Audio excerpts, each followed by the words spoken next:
Bonjour à tous. Eh bien, prenons encore un instant ce matin pour lire et méditer un deuxième passage du livre du ciel de Luisa Picaretta. Au nom du Père qui m'a créé, du Fils qui m'a sauvé et du Saint-Esprit qui me sanctifie. Amen.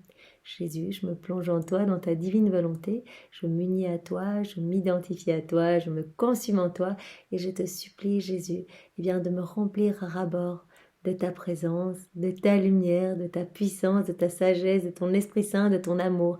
Remplis-moi, Jésus, viens habiter mon cœur et viens vraiment t'installer dans mon âme avec le Père, le Saint-Esprit, ton royaume, ton trône. Agis à partir de toute mon humanité que je t'offre en gage de mon amour pour toi, au nom de tous.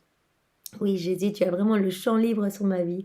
Place tes mains dans mes mains et fais ce que tu veux, vraiment que ce soit toi qui agisses dans toutes mes actions, que mes actions soient vraiment sanctifiées par ta présence. Viens dans mes pas, mets tes pieds dans les miens pour que je ne marche que vers toi. Place tes regards dans mes regards, que ce soit toi qui regardes à travers mes yeux. Viens parler toi-même à travers ma bouche, pense à travers chacune de mes pensées, que voilà, toute mon intelligence soit organisée en toi, Seigneur. Viens dans chacun de mes battements de cœur, dans mon souffle, mes respirations, dans tous mes mouvements conscients et inconscients.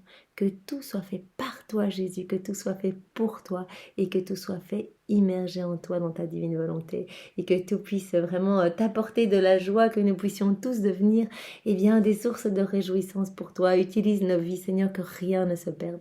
Viens maintenant prononcer ton éphatas sur nos cœurs, dans nos intelligences, pour que vraiment rien ne se perde de ces enseignements que tu nous donnes pour nous faire grandir en sainteté et que nous puissions vraiment nous en imbiber, que nous puissions vraiment nous laisser transformer par tes paroles qui sont vie et que vraiment chacune de ces paroles, chacun de ces mots que tu as bénis, puisse produire du fruit pour toi, pour ta gloire, que nos vies puissent vraiment se transformer en profondeur. Merci Seigneur, avec tes propres remerciements, parle maintenant à travers ma bouche, que ce moment devienne divin, éternel, puisque fait par toi, et qu'il puisse ramener à toi tous tes enfants, Seigneur. Alors le passage que nous allons méditer est celui du 26 février 1922. C'est Louisa qui parle. J'étais à méditer sur le bien immense que le doux Jésus nous a apporté en nous rachetant. Et alors en fait, voilà, ce qui est important de voir ici à nouveau, c'est que Louisa, en fait, elle médite tout le temps. Elle médite tout le temps sur la passion de Jésus. Vraiment sur tout ce qu'il nous a obtenu au prix de toutes ses souffrances. Elle est tout le temps près de Jésus au moment de son couronnement d'épines, au moment du chemin de croix. Elle est près de lui au moment de la flagellation. Elle est près de lui au moment où il est chez Anne, chez Caïphe, au milieu des soldats, dans sa prison, où il arrive chez Pilate, chez Hérode. Elle est tout le temps près de lui. Et c'est vraiment quelque chose qui est important parce que Jésus lui a dit, à chaque fois que tu es près de moi, que tu t'unis à moi dans mes prières, dans mes réparations, dans mes souffrances, j'embellis ton âme en fait. Je viens vraiment déverser comme une douche de lumière sur ton âme et je viens la parer des plus beaux joyaux du ciel. Donc vraiment reste près de moi et c'est important vraiment que nous prenions conscience du prix de notre salut. Vraiment toutes ces souffrances que Jésus a endurées pour nous, les souffrances que la Vierge Marie a endurées pour nous, puisque Marie a tout subi en union, elle a tout vécu en union avec Jésus. Tout ce que Jésus a souffert, elle l'a souffert également, même si elle n'était pas parfois présente. Par exemple, lors de la flagellation, Marie n'était pas là, mais elle a tout ressenti. Vraiment, Jésus l'a dit, ma maman, elle a tout vécu avec moi. Donc vraiment, remercions continuellement. Et vraiment, soyons reconnaissants. En fait, soyons vraiment dans des actions de louange et de bénédiction continuellement pour tout ce que Jésus nous a obtenu en fait. Et ne perdons pas tous les fruits de la rédemption. Vraiment, unissons-nous à Jésus continuellement pour qu'il puisse déverser à travers nos vies, à travers nos actions, à travers nos paroles, nos regards, nos souffrances, tous les fruits de sa rédemption, tous les fruits qu'il est venu gagner pour chacun de nous, pour le salut de nos âmes. Jésus donc parle à Louisa et lui dit ceci. « Ma fille, j'ai créé l'homme beau, noble, d'origine éternelle et divine, heureux et digne de moi. » Eh bien oui, au moment où Adam a été créé, il était magnifique, il était rempli de lumière, rempli de divin, son cœur était rempli de la divine science, divine connaissance, divine volonté. En fait, Vraiment, il y avait les puissances de grâce, de sainteté qui s'écoulaient de la Trinité dans son âme, et tout ce qui débordait, eh bien, il le rendait à la Trinité. Donc il y avait vraiment ce flux d'amour et ce reflux d'amour. Donc il y avait vraiment cette réciprocité d'amour qui était tellement importante pour la Trinité. Ils donnent tout et ils ont envie vraiment qu'il y ait un retour d'amour eh bien, de chacun de nous. Donc c'est à cela que nous étions appelés, vraiment nous gorger de divin, et en fait que chacun de nos mouvements puisse glorifier la Trinité, que nous puissions être continuellement dans les louanges, dans l'adoration, etc. Donc l'homme au début était tellement beau, était tellement rempli de Dieu, donc il était noble, etc. Il était digne de Dieu. Le péché l'a fait tomber de ses hauteurs dans un abîme profond.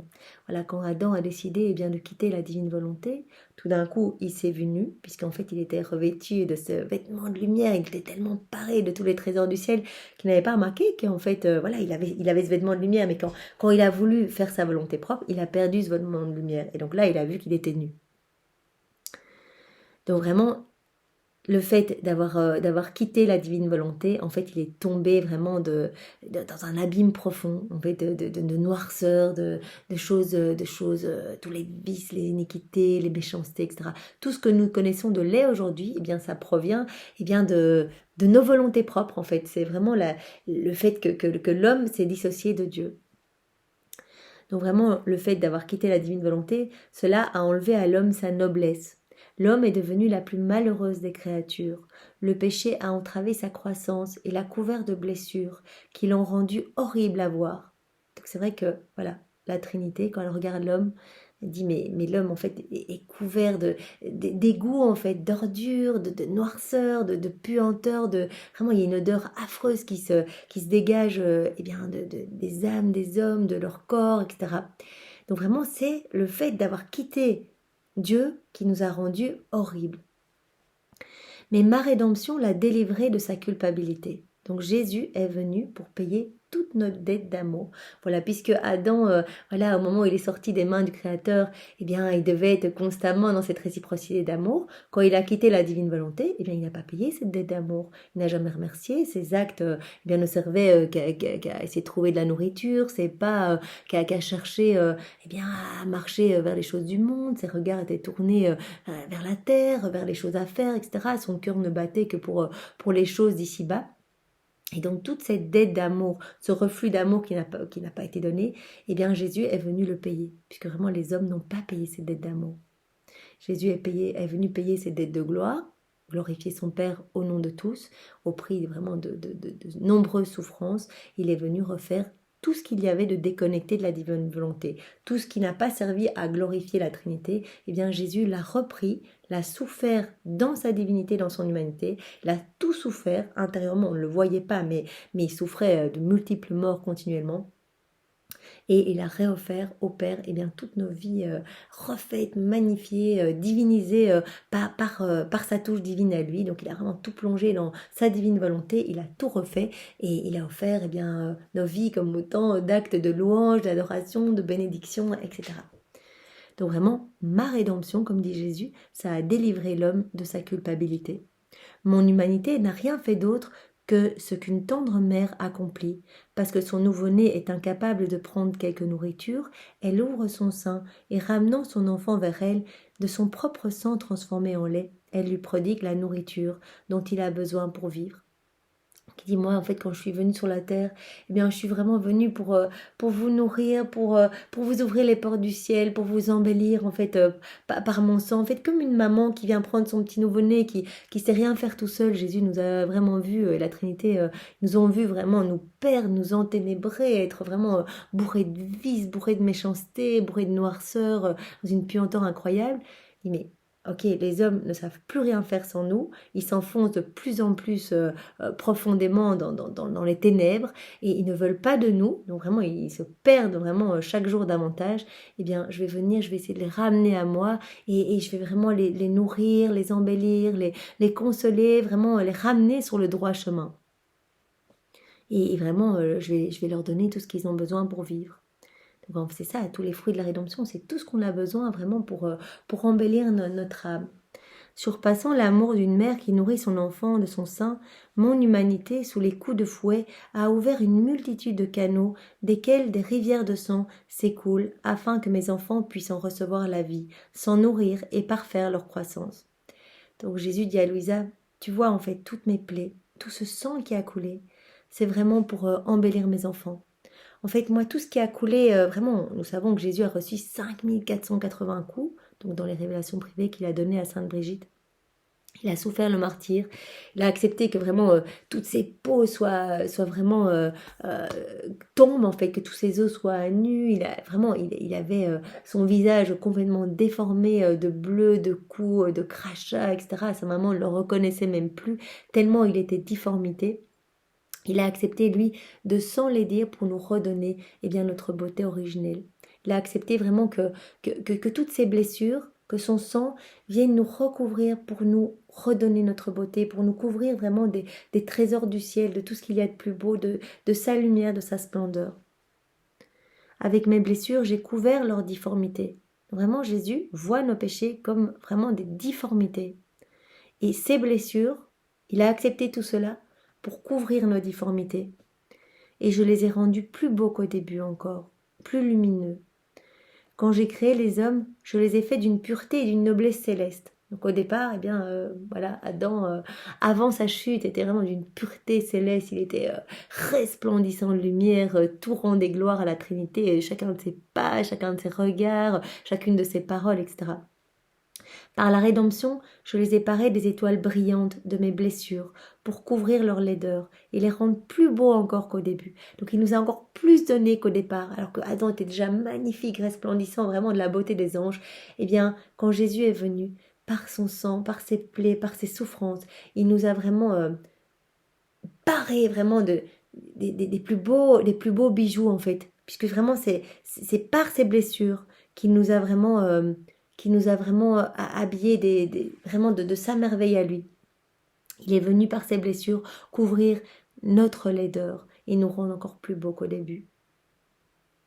C'est vraiment chacune de ces blessures, en fait, il le dit ici, c'est comme une étoile brillante, étincelante que je viens mettre sur le corps des hommes. Et vous imaginez le nombre de blessures que j'ai reçues, vraiment tout leur corps devient vraiment magnifique et étincelant. Dans leurs blessures et leurs difformités, j'ai placé les pierres précieuses de mes douleurs. Chacune de ces douleurs, vraiment comme une pierre précieuse qu'il est venu placer sur la laideur de nos péchés en fait, pour couvrir toutes nos misères. Je les ai habillés avec une telle magnificence que leur apparence surpasse en beauté leur état originel. Donc il le redit encore, c'est la deuxième fois, troisième fois qu'il nous le dit qu'on est encore plus beau qu'au départ. Donc c'est vraiment un cadeau énorme qu'il est venu nous obtenir en venant sur la terre au prix de toutes ces souffrances. Alors ne crachons pas sur ces beaux cadeaux et vraiment quand nous nous unissons à Jésus, nous savons que tout cela est distribué. Donc vraiment à chaque fois qu'on s'unit à Jésus, les fruits de la rédemption sont distribués à travers nous. Ça veut dire que tous ces beaux bijoux, ces trésors, tout ce qui vraiment provient de ses plaies, de son sang, de ses douleurs, des douleurs de sa maman, des larmes de Marie, etc. Eh bien, tout cela vient recouvrir non seulement notre âme, puisque vraiment on s'unit à Jésus, mais aussi toutes les âmes de tous les hommes. Donc vraiment, les hommes, reviennent à leur juste place, sont vraiment de nouveau les propriétaires du royaume. On revient à notre place d'enfant de lumière. Bon, bien sûr, quand les cœurs sont trop fermés et qu'ils ne veulent pas des fruits de la rédemption, Jésus ne peut pas donner. Donc il attend les bras chargés de cadeaux, il attend que les cœurs s'ouvrent un petit peu. Mais à force de faire des actes en union avec Jésus, à force qu'il y ait cette pluie de lumière à chaque fois sur toutes les âmes, les cœurs vont s'ouvrir et beaucoup d'âmes vont pouvoir être sauvées. Donc c'est pourquoi l'Église s'exclame « heureuse faute ». Parce que vraiment l'homme est encore plus beau après le passage de Jésus qui est venu nous racheter par son sang, ses plaies, ses douleurs, sa douloureuse passion dans sa divinité, dans son humanité. Et donc vraiment l'Église dit on est encore plus beau, on est encore plus lumineux qu'au sortir des mains de Dieu. À la suite du péché, la rédemption est venue, par laquelle mon humanité a nourri mes enfants de son sang, les a revêtus de sa personnalité et de sa beauté. Et mon sein est toujours rempli pour nourrir mes enfants.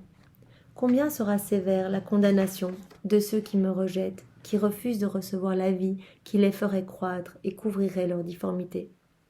En fait, Jésus souffre, il est venu, Vraiment, il a tout fait pour nous. Il nous a donné jusqu'à la dernière goutte de son sang. Nous savons vraiment tout ce qu'il a souffert vraiment en son intérieur, dans sa divinité. Il nous a donné sa maman. Déjà au moment où il s'est incarné, eh bien, il nous a tous pris avec lui. Donc vraiment, on l'a pu le voir avec sa petite couronne d'épines, avec tous les attributs de sa passion déjà sur lui. Lui qui venait de s'incarner dans le sein de sa maman, il nous a pris dans le sein de sa maman pour déjà nous donner sa maman à ce moment-là. Il nous a connectés avec des canaux d'amour à son cœur pour nous faire grandir en sainteté, pour pouvoir déverser dans nos cœurs ses grâces, ses bénédictions, son amour et vraiment nous élever, nous ramener à cette place d'enfant de Dieu.